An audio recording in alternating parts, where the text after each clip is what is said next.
మేము ఇంట్లోనే చాలా సింపుల్గా ఈజీగా బార్బీక్యూ చికెన్తో ఎలా చేసుకోవాలో చూపిస్తాను. సో మేము ఇక్కడ 3.5 kg చికెన్ తీసుకుంటున్నాను. దీన్ని మనం ఫస్ట్ మ్యారినేట్ చేసి ఒక 1 hour లేకపోతే కుదిరితే 2 hours మ్యారినేట్ చేసి పక్కన పెట్టుకుంటే మసాలా అంతా పీసెస్కి బాగా కలిసి టేస్ట్ అదిరిపోతుంది. సో ఇది 3.5 చికెన్ కాబట్టి కంపల్సరీ ఇంత పెద్ద లోతైన గిన్నె తీసుకుంటేనే చాలా పర్ఫెక్ట్గా అన్ని మసాలా కలుస్తుంది అనమాట. ఒక గిన్నెలో 5 స్పూన్స్ ఆయిల్ యాడ్ చేసుకోవాలి. దాని తర్వాత 3 స్పూన్స్ ఆఫ్ కారం, నెక్స్ట్ 1 స్పూన్ ఆఫ్ టర్మరిక్, దాని తర్వాత అల్లం వెల్లుల్లి పేస్ట్, జ్యూసీ ఒక నిమ్మకాయ పిండుకోవాలి. ఎవరెస్ట్ ఎక్కే ఓపిక లేదు కాబట్టి ఎవరెస్ట్ తండూరి మసాలా యాడ్ చేసుకుందాము. తర్వాతకి సమ్మర్కి అలాగే మన తందూరి మసాలాకి the best combination curd add చేసుకుందాము. ఇదంతా ఇప్పుడు ఒకసారి మిక్స్ చేసుకోవాలి.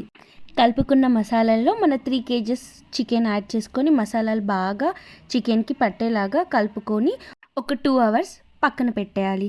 మేము నెక్స్ట్ ప్రాసెస్ ఎలా చేసాము అని మీరు తెలుసుకోవాలనుకుంటే పార్ట్ 2 కోసం వెయిట్ చేయండి.